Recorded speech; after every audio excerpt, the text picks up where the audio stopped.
श्री राम जय राम जय जय राम।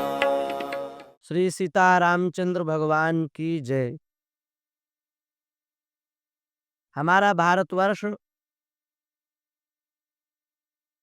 विशेष विशेष व्रत, उपवास एवं विशेष विशेष धार्मिक कृत्यों का देश है। इस देश में हर वार का अलग अलग व्रत पर्व त्योहार है। इस देश में हर तिथि का अलग अलग व्रत पर्व त्योहार है। इस देश में हर महीने का अलग अलग व्रत पर्व त्योहार है।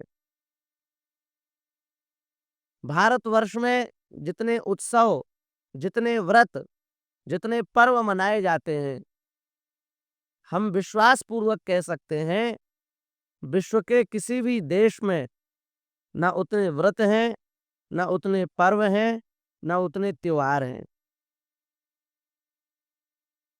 हम लोग बहुत सौभाग्यशाली हैं कि हमें इतने व्रत, इतने पर्व, इतने त्योहारों को मनाने का सौभाग्य प्राप्त होता है।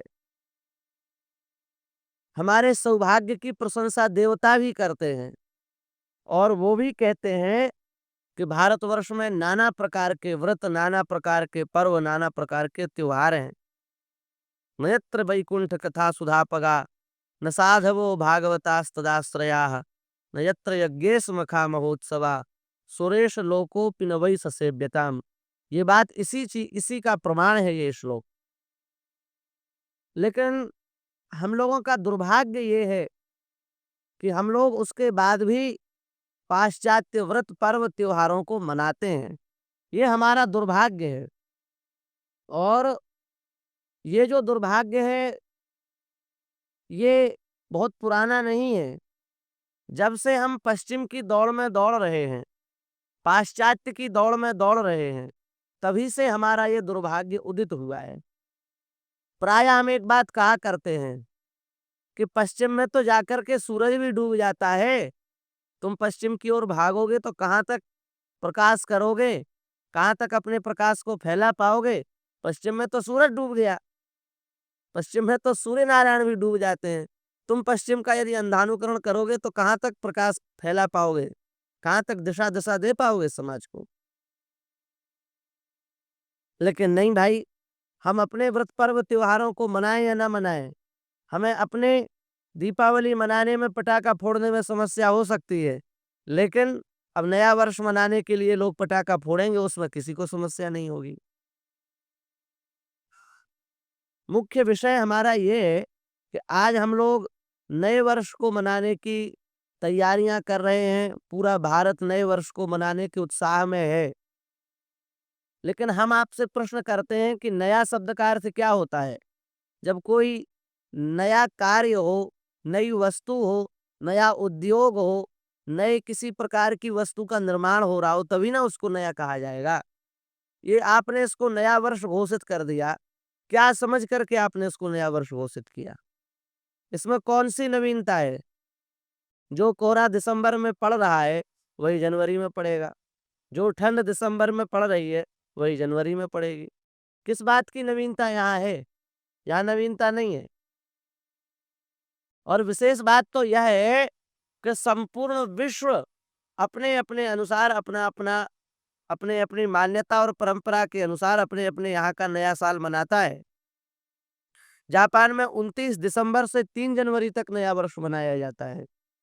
थाईलैंड में 13 अप्रैल से 15 अप्रैल के बीच में नया साल मनाया जाता है। अफगानिस्तान में 21 मार्च के लगभग लोग नया साल मनाते हैं और स्पेन में 31 दिसंबर को लोग नया साल मनाते हैं। सबके अपने अपने नए साल हैं, वो अपनी मान्यता परंपरा के अनुसार मना रहे हैं। तो क्या हम भारतवासियों के पास नया साल मनाने के लिए नहीं है? है। लेकिन होने के बाद भी हम लोग पाश्चात्य देशों का अंधानुकरण करके, पश्चिम का अंधानुकरण करके नया वर्ष मनाते हैं। ये कितना बड़ा हम सबका दुर्भाग्य है। और विशेषता क्या, इसमें कोई नवीनता नहीं है, फिर भी इसको हम लोग मनाते हैं। नवीनता होती तो मनाने का कोई औचित्य भी होता। कोई नवीनता नहीं है, फिर भी हम नवीन उसको मनाते हैं। वो बात एक अलग है कि व्यवहार में 2024 से 2025 हो जाएगा। व्यवहार में वर्ष का परिवर्तन हुआ, उस परिवर्तन को स्वीकार करते हैं, उसमें कोई समस्या नहीं है। व्यावहारिक नववर्ष इसको एक दृष्टि से कहा भी जा सकता है, पर वास्तविक ये हम हिंदुओं का नववर्ष न था, न है, न हो सकता है। हमारा नववर्ष तो वह है जिसमें सृष्टि का आविष्कार होता है। हमारा नववर्ष वह है जब विक्रमादित्य राज्य सिंहासन पर विराजमान होते हैं। हमारा नववर्ष वह है जब राम जी का राज्याभिषेक होता है। हमारा नववर्ष वह है जब युधिष्ठिर जी का राज्याभिषेक होता है। उस नववर्ष को हम नया वर्ष मानते हैं। हमारा नववर्ष वो है जब शक्ति की भक्ति लोग प्रारंभ करते हैं। नवदुर्गा का प्रथम दिवस होता है, वो नववर्ष होता है। इसमें तो कोई ऐसी नवीनता है नहीं, फिर भी लोग अंधानुकरण करके इसको मनाते हैं। और मनाने के नाम पर व्यभिचार, मांस, मद्य का भक्षण करके अपने जीवन को नरक की ओर ले जाते हैं। उत्सव मनाना भी हो तो उत्सव को उत्सव के स्वरूप में मनाना चाहिए, पर हम लोग उत्सव को उत्सव के स्वरूप में नहीं मनाते हैं। उत्सवों में व्यभिचार को बढ़ावा देते हैं, मद्य मांस को बढ़ावा देते हैं। और नया वर्ष तो किसी नए अच्छी शुरुआत से करना चाहिए। किसी गलत कार्य को छोड़ने का संकल्प और किसी अच्छे कार्य को प्रारंभ करने का संकल्प नए वर्ष के दिन लेना चाहिए। पर हमारा पूरा नया वर्ष का प्रथम दिन गलत आचरणों में, गलत संगति में, गलत कार्यों में चला जाता है और उससे हम सबकी फिर दुर्गति होती है।